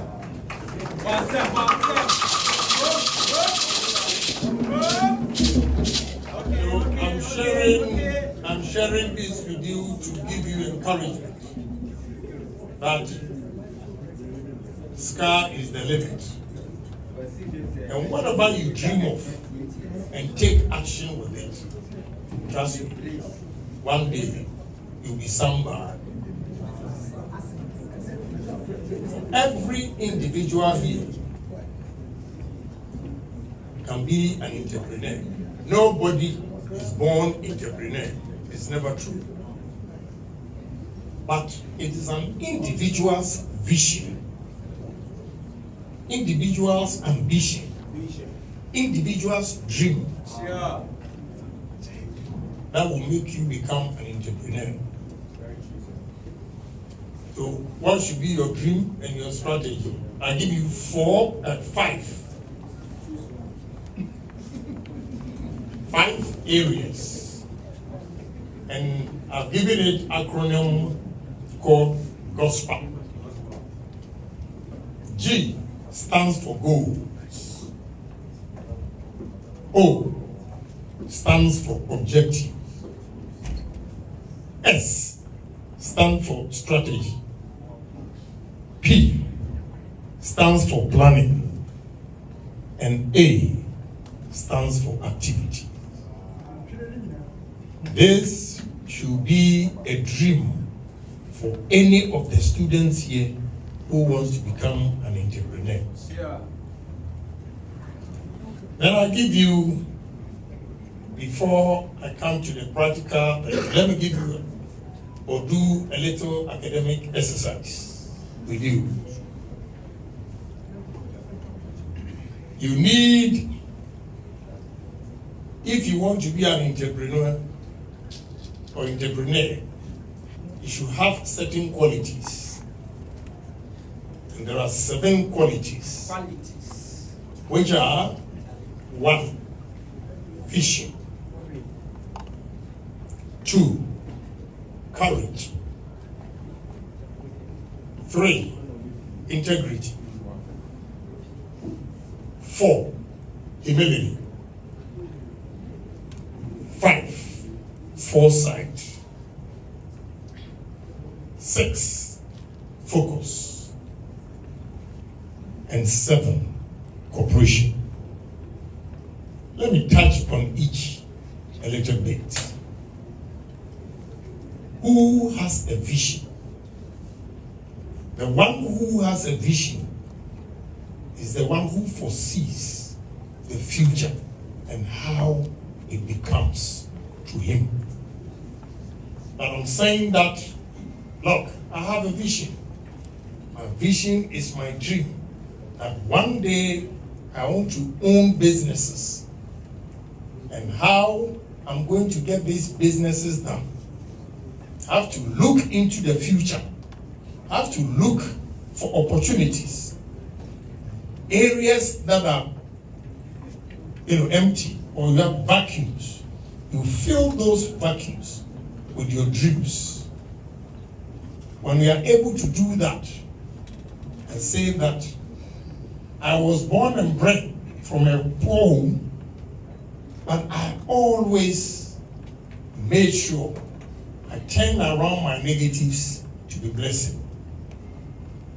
My negatives in life always gave me a challenge. When I fall, I say that I'm not going to fall again, and I'll rise up. This is how you have to psych your mind. The vision will come with a lot of challenges, but you need to be courageous. That's the second point. Courageous. Who are those people who have the courage? The ones who have the courage are the ones who are ready to take risk. Risk. The future belongs to those who are ready to take risk. The future does not belong to those security seekers. Who are those who can take risk? I can see this room because I smell money all the time. I smell money all the time. And therefore, wherever I go, I look at the environment, the atmosphere, and say to myself, like Reverend said, the vacuum, and I fill the vacuum. You might not know your profit today, but you take advantage of the situation and invest in it. You are better off than the one who will always have money and go and put it in treasury bills. They are security seekers because they don't want to lose their money. They want a bank to manage what they have for them at an interest so that they'll be safe. Trust me. They will do well by taking care of their daily needs, but they cannot go up there because they are afraid to take risk. So those who take risk are going to be the entrepreneurs and will invite managers. There's a difference between an entrepreneur and a manager. A manager is the one who puts management together to run the business. An entrepreneur is the one who has the creative mind and vision and courage to establish the business with all the risk involved. If you want to succeed, young men and women present here, it's not rocket science. You have to be honest in your dealings with people. If you are not honest, I took over a company and the new suppliers wanted to see the owner of the new company. They came to me. Before they got here, they had done a research about me, who I am and everything before they got here. After inspection and the meeting, we decided to go to lunch. And when we went to lunch, the lady asked me a question. Can you do me a favor? So, why not? Go ahead. And she said, a guy has duped her $70,000 and she's about to lose her job in Belgium because she trusted this young man in Ghana here and gave the raw materials to him on credit. After receiving it, is giving excuses to him and to her that she has not received those things. Meanwhile, they check the bill of lading and those items have been cleared.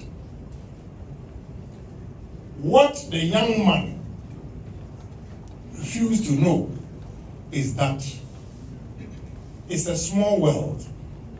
They are all in petrochemical industries. So if you deceive one, the information goes to the second, the third, the fourth, and you are blocked. The moment you mention your company's name, they blacklisted you. 3 days ago, let me tell you, my son called me from Zanzibar or Tanzania and said, Daddy, you know what? You always advise us with this honesty, and I didn't get it. But you know what has happened? I bought 16 ADT machines for a gentleman, cash, $7 million I paid and gave it to him. He said he has a contract that Ichirano Mines. All the numbers he gave me, the first month he couldn't pay, gave an excuse. Second, third, it got to a point he was not paying at all. So I took my machines from him.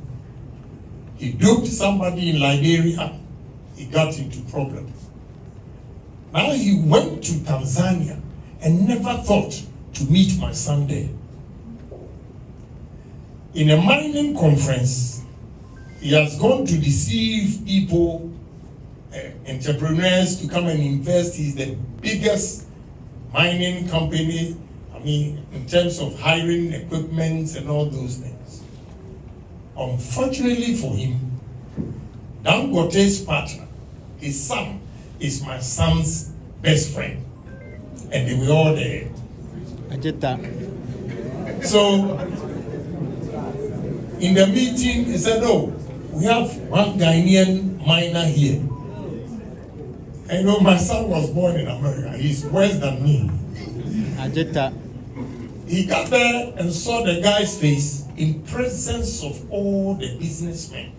He told them to his face, Exposed. "Oh, don't deal with this guy. He's a criminal. He took my father's machine and he never paid. He ran away." Case closed. Exposed. Now he's lost all the businesses because of dishonesty. When he was doing me, he thought we would never meet again. We didn't meet in Ghana. It was in Tanzania. And my son destroyed his business by telling the truth.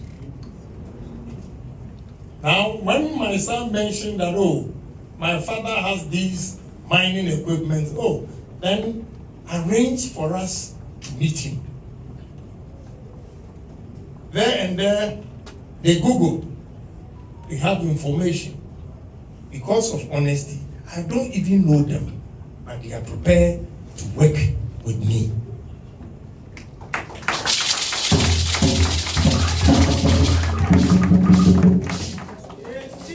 So integrity is very, very important. Humility. You have to be bold and decisive, but you have to be humble when you are dealing with people.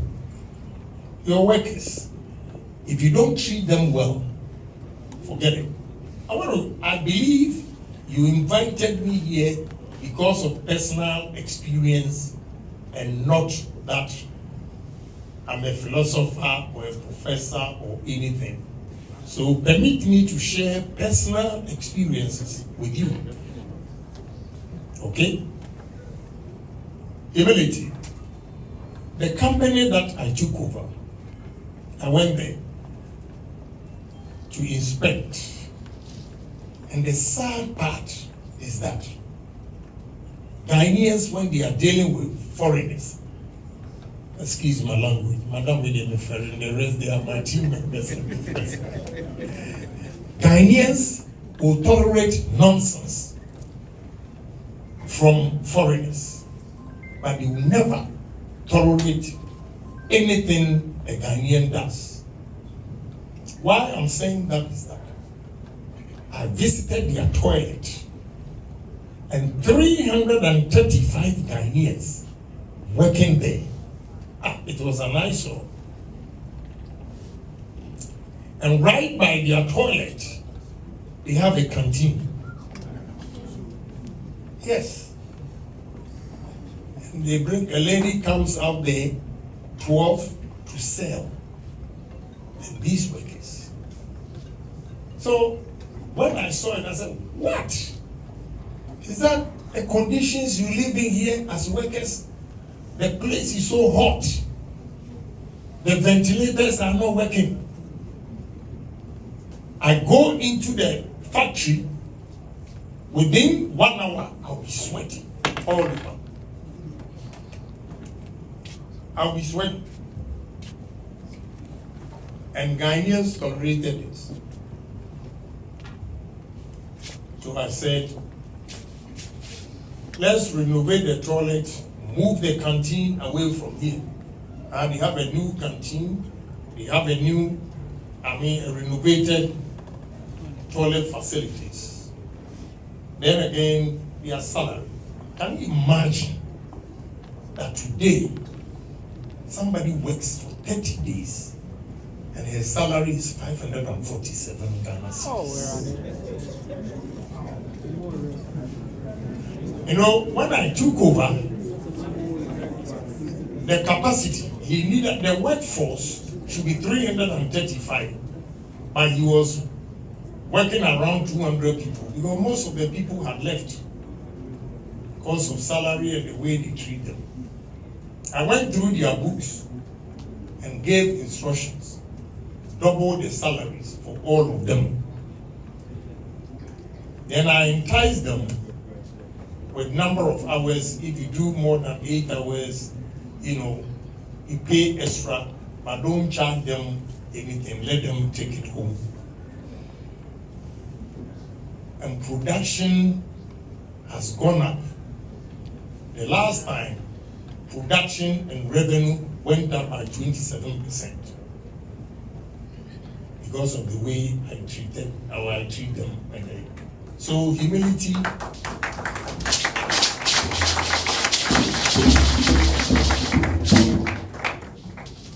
Then foresight. You need to have a dream.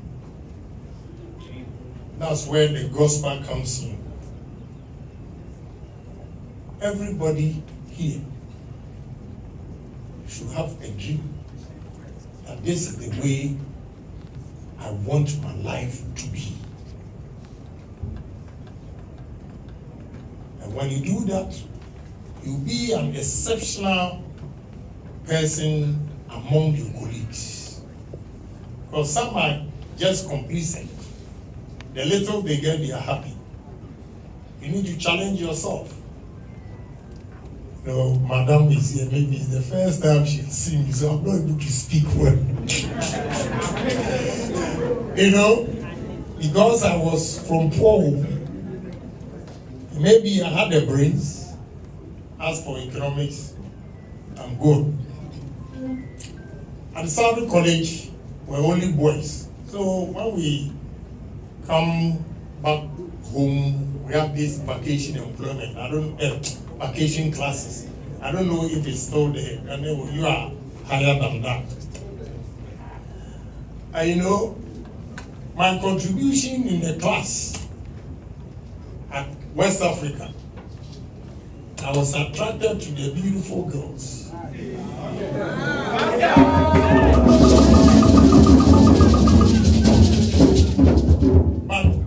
But they were always disappointed when they came to my house to visit. Yeah, they were disappointed. And so they all deserted me. I've had a couple of broken hearts. I turned it around. And one of the ladies, I told her, one day I'll be somebody.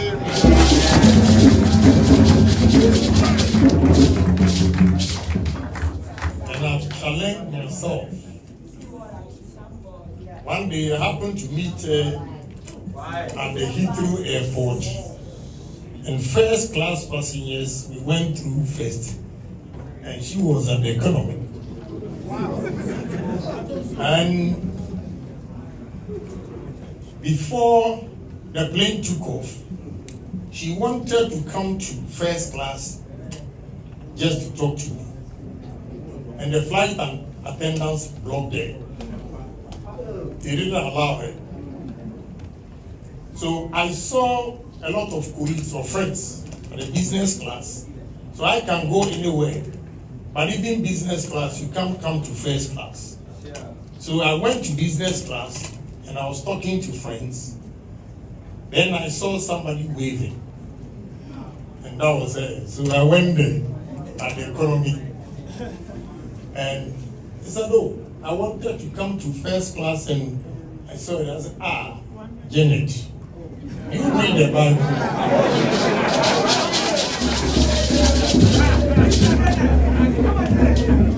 You read the Bible, the story about Lazarus and the rich man. You know, he wanted just a drop of water. But Lazarus told him where we are. And far. Big difference. And I said, you know what? I thank you because you've challenged me. She came to Ghana. I gave her a car for her family.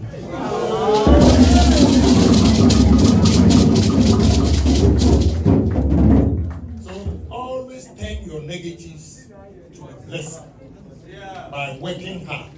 If you work hard, sky will be the limit. So young men and women here, look, you have to stay focused. You have to dream big and do things big. Don't waste your time here. Don't keep up with the Joneses. Some of you, when you see Miss Apaba, that's how I see it. With a nice shoe. Maybe you are from a poor home like mine, but you want to keep up with the Joneses because your friend is wearing an expensive clothes or bag. I'm afraid it's not going to help you. Save your money and savings. Through savings, you get capital, and through capital, you invest by taking the risk. And one day, you'll be more than Kennedy Agyapong. Amen. You have to stay focused. There are economic turmoil. You think or you dream that, oh, in the next 2 years, my company should go to this level, my profit margin should be this. But natural disaster may happen, everything will happen, and you will not hit your target. You don't give up. You just have to stay focused. You know your dream. You know why you established the business. And trust me, it will bear fruits. Then cooperation, how you organize your business. The people in there, how you delegate powers, your managers. If you treat them well, trust me, you're going to succeed. So these are qualities, 7 qualities that you need for your business to thrive. I think time is not on our side, so I may not be able to go through the 7 determinants of business success. But I'll give the pointers to you at an appropriate time. Maybe we'll have opportunity to, because I want to address some of your issues here. First one is productivity. The 7 determinants of business success. Productivity, customer satisfaction is very, very important. Innovations, is also very, very important. Quality of your products. Quality of your products is also very, very important. Organizational development.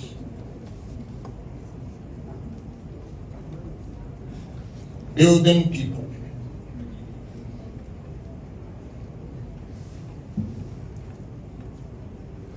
All these areas, if you put them together and do it well, you will succeed.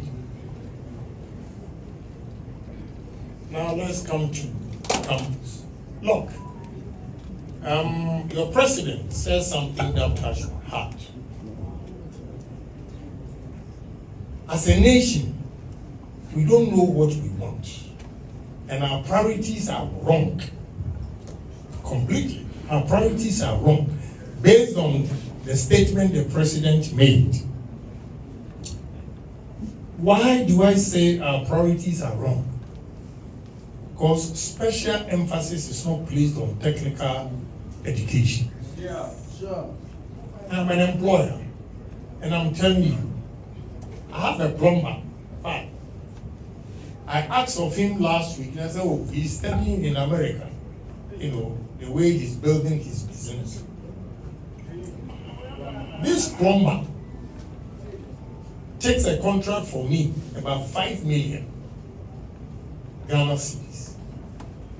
So 5 million Ghana cedis, minimum profit of 10% is what? Is 500,000 divided by 12. Divided by 12, and see how much he makes a month. Meanwhile, Net 2 television or Ken City, it is only now that is going up. The director takes about 8,000, 9,000 home tax. He has master's degree in sociology, in communication. But the plumber working for me with a contract of 5 million, I know they make more than 10%, but I want to be modest. He makes 500,000 from one contract that he took from me.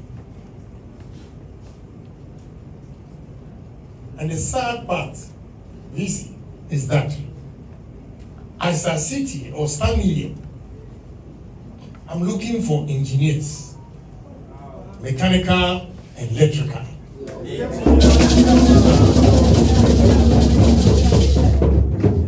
And the sad part is, we went to India to recruit engineers to come and work in Ghana. When we went, they had a discussion with me, and they said, the steel plant will take 1,000 workers a day with 24 hours. 12 hours, 500, 12 hours, 500. They need engineers and technicians, 300 to man, yes, to man the place. But the small factory that are produce the plastics, the Indians, the expatriates are 15.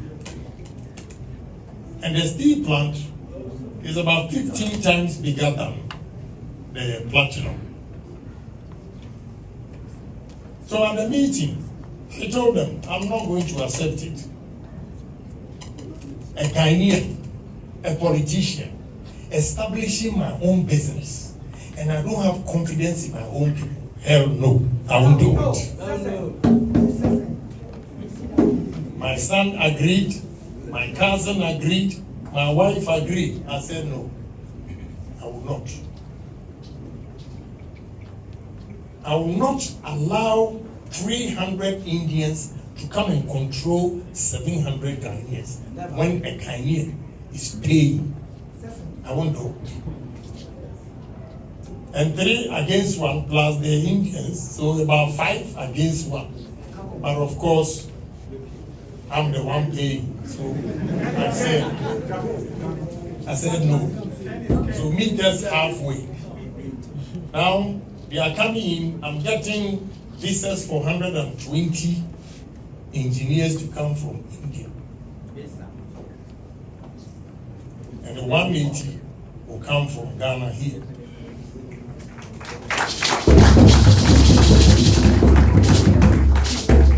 BC, I want you to bring some of your mechanical and electrical. I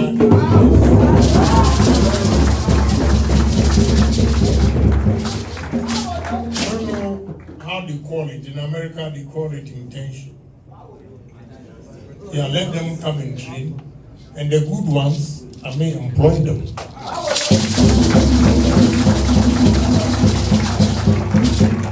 So every year, I'm sharing this with you for you to know the importance of you sitting here. Don't be discouraged. You are the money makers. The pragmatic ones will always make more money than the tourists. That's why I'm so impressed with Reverend. I mean, giving details of it. I said to myself, why should I even be here? So believe in yourself that you can do it.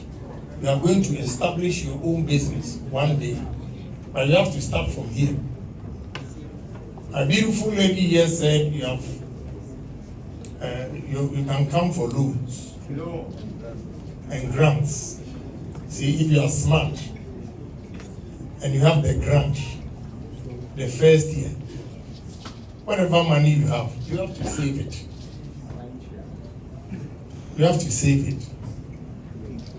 Then student loans. Sometimes, I don't want to give you bad advice.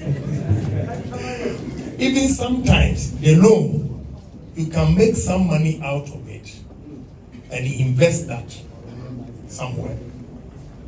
By the time you come out of college, in fact, a gentleman did not join us today, Approaches Series. If you've heard of him, Approaches Series. Yeah, he was in tech when he started writing those science books. And after tech, he employed his own mate, colleague from tech to be his manager. Why? Because he had a vision and he has a creative mind. He thinks far. So be among those who have creative minds. Be among those who want to challenge themselves and say to themselves that the sky is the limit. You can do it. If you look at the poor guy sitting here and standing before you, and the way you are paying attention to listen to what I'm saying, clap for yourself.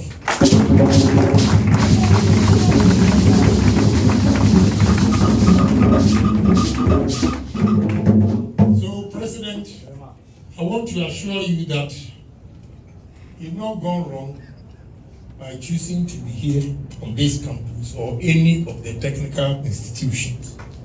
You are the future of this country, if indeed we want to develop. It should be engineering, technology, IT. That is the way for Ghana to develop.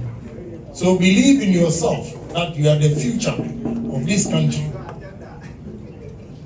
Have confidence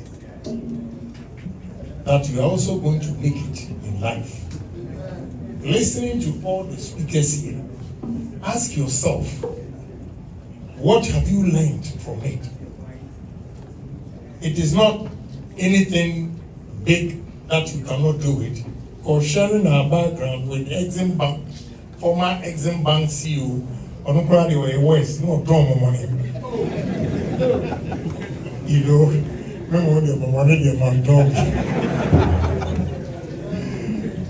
it means it's possible. And one day, say to yourself, one day I'll be somebody. One day I'll be somebody. One day I'll be be bigger than Kennedy.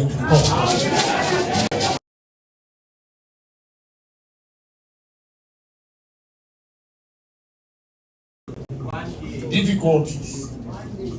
But strike hard when the iron is hard. And remember what I said. The future belongs to the risk takers and not security seekers. So, ladies and gentlemen, the VC, I thank you very much for giving me the opportunity.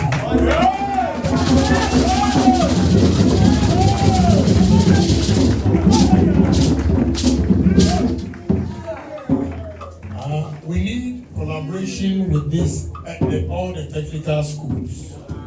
I think this Friday I'll be in Kumasi. And July I'll be in Kumasi again. For the July one is Appear Minka something. Use me that day. Yeah. You are the future of this country. Yes. And we want to collaborate. We are the first technical institutions to invite me.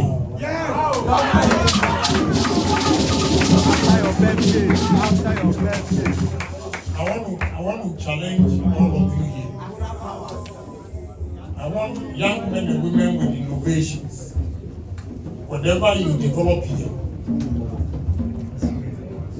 if I see the future in your project, I'll fully fund it.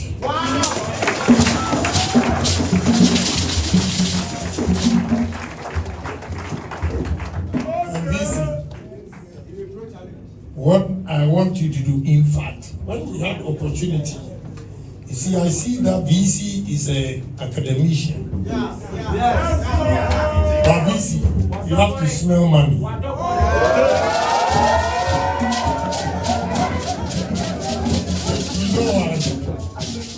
You know what? Even in the church, when you go, the pastors, the bishops, they all put their problem before you, before they even allow you to go.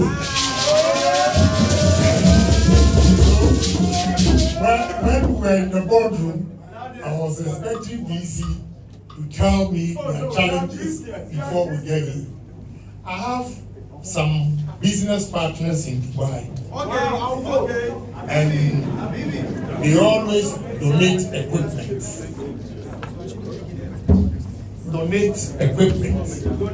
To some of the African institutions. From here, I'll call them and tell them that I've identified the university that they sell.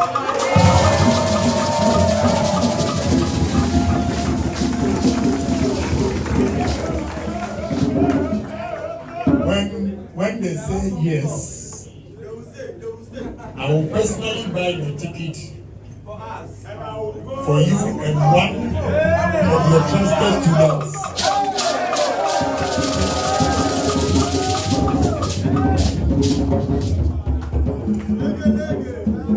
To go and inspect the equipment.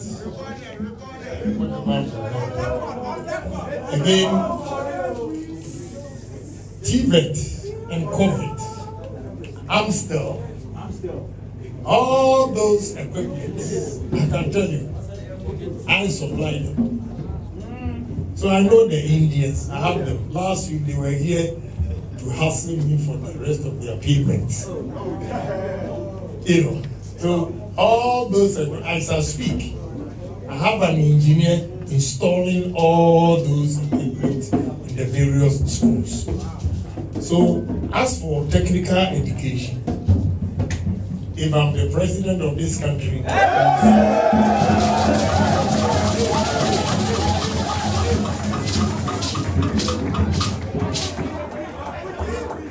and this, you know, I just live across.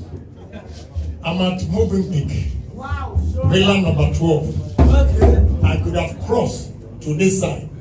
But protocol is, hey, Hon.Kennedy Agyapong is on the street. So I had to, you know. So let's have collaboration and we see how best we can also promote technical institutions. So all I would say is, the organizers, thank you very much for giving me the opportunity. God bless all of you.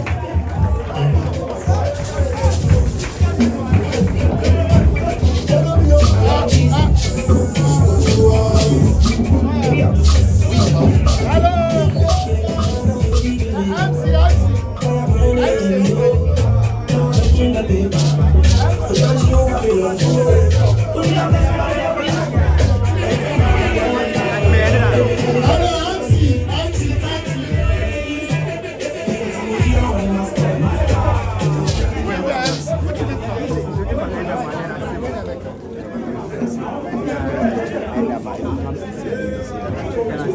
Hello.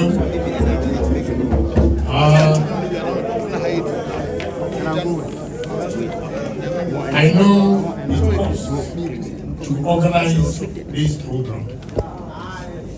Also,